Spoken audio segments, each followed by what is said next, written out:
Balaji foundation के YouTube channel पर मैं विपिन कुमार आपका स्वागत करता हूं। कक्षा 12 जीव विज्ञान और अध्याय अपना चल रहा था वंशागत आणविक आधार। हम लोगों ने इसके पहले जो है डिस्कस कर लिया था कि जो आरएनए होती है वो 3 प्रकार के होते हैं, एमआरएनए, टीआरएनए और आरआरएनए। हर एक आरएनए के अपने कार्य अलग होते हैं। उसके आगे की चर्चा आज करेंगे। आज हम पढ़ेंगे स्थानांतरण, इसको बोलते हैं रूपांतरण यानी ट्रांसफॉर्मेशन। देखो, अमीनो अम्ल बनने के लिए जरूरी होता है कि हमारे पास तीनों प्रकार के आरएनए होने चाहिए। जब अमीनो अम्ल की चेन बनती रहती है तो उससे क्या होता है, जब अमीनो अम्ल की चेन बनेंगे तो भी हमारी प्रोटीन बनेंगे। तो स्थानांतरण या रूपांतरण वह प्रक्रिया है जिसमें अमीनो अम्लों के बहुलकन से यानी अमीनो अम्ल मिलते रहेंगे और एक पॉलीपेप्टाइड चेन का क्या होता है, निर्माण होता है। अमीनो अम्लों के क्रम व अनुक्रम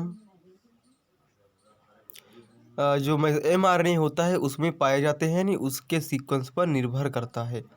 अमीनो अम्ल पेप्टाइड बंध द्वारा जुड़े होते हैं और पेप्टाइड बंध के निर्माण में ऊर्जा की आवश्यकता होती है। इस कारण से प्रथम फेज में अमीनो अम्ल स्वयं एटीपी की उपस्थिति में सक्रिय हो जाते हैं।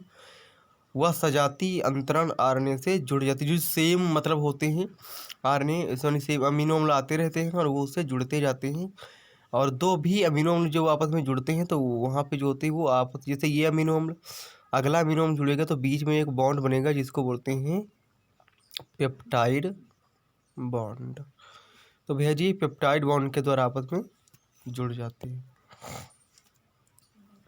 इस प्रक्रिया को अधिक स्पष्ट रूप से अंतरण आरएनए का आवेशीकरण या अंतरण आरएनए अमीनो एलिएशन कहते हैं। इस तरह से आवेशित दो अंतरण आरएनए का एक दूसरे से काफ़ी पास आने से उनमें पेप्टाइड बंध बन जाता है और उत्प्रेरक की उपस्थिति में पेप्टाइड बंध बनने की दर बढ़ जाती है। जब यार जो आपके उत्प्रेरक होते हैं वो होते ही कुछ ऐसे, उनका काम ही होता है कि किसी भी अभिक्रिया की जो दर है उसको तेज कर देना, यानी उसको बढ़ा देना। दूत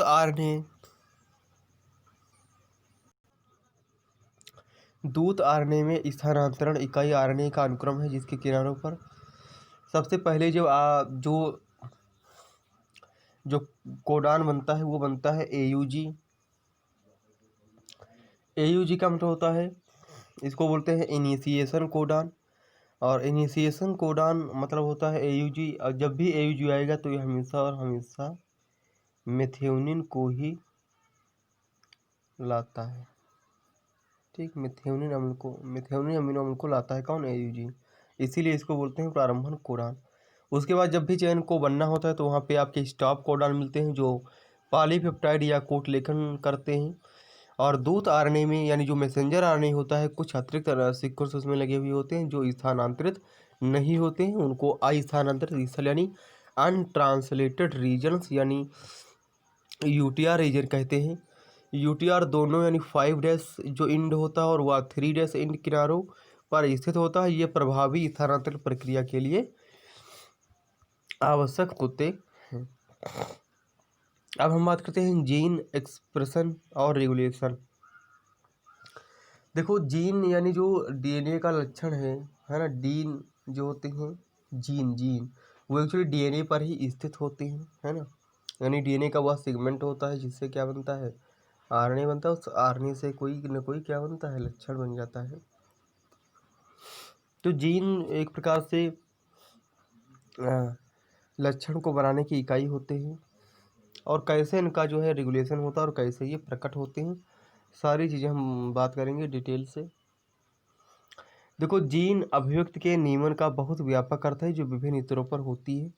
जीन अभिव्यक्ति के परिणाम स्वरूप पॉलीपेप्टाइड श्रृंखला का निर्माण होता है और उसकी पॉलीपेप्टाइड से प्रोटीन बनती है जिससे शरीर की स्ट्रक्चर बनती है, जिसे कई स्तरों पर नियमित कर सकते हैं।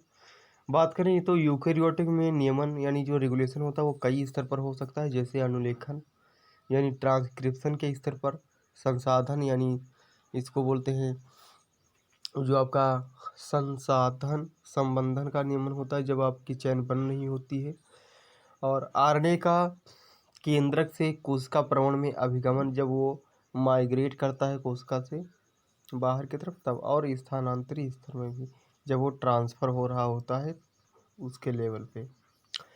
जीन कोशिका में अभिव्यक्त होकर एक विशेष कार्य या एक निश्चित कार्य को संपन्न करते हैं। फॉर एग्जांपल की अगर बात करें तो जैसे ई कोलाई में स्थित एंजाइम बीटा गैलेक्टोसाइडेज डाइसेकेटाइड लैक्टोज का जल अपघटन कर गैलेक्टोज व ग्लूकोज का निर्माण करते हैं, जिसे जीवाणु ऊर्जा के रूप में प्रयोग करते हैं। लैक्टोज जो जीवाणु के ऊर्जा स्रोत हैं, उसकी अगर अनुपस्थिति में बीटा गैलेक्टोसाइडेज एंजाइम का संश्लेषण नहीं होता है। इस कारण से साधारण शब्दों में कहा जाए तो यह एक उपापचयी शरीर क्रियात्मक या वातावरण स्थिति है जो जीन की अभिव्यक्ति को नियमित करती है। एक भ्रूण का वयस्क जीव में विकास व डिफरेंशिएशन जीन के विभिन्न समूहों की अभिव्यक्ति के द्वारा ही संपन्न होता है। यानी जीन ही क्या कहता है, जैसे कोई भ्रूण है तो उसको पूरा वयस्क बनाने में जीन ही जो है वो जिम्मेदार रिस्पॉन्सिबल होता है। तो ये था जीन किस प्रकार से जो है अपने आप को प्रकट करता है, कैसे उसका जो है रेगुलेशन होता है, उसके बारे में हम लोगों ने जो है बात की। तो आज के सेशन में हम इतना ही रखते हैं, मिलते हैं अगले वीडियो लेक्चर में। टिल देन थैंक यू, अपना ख्याल रखिएगा, ठीक है। Love you all, okay.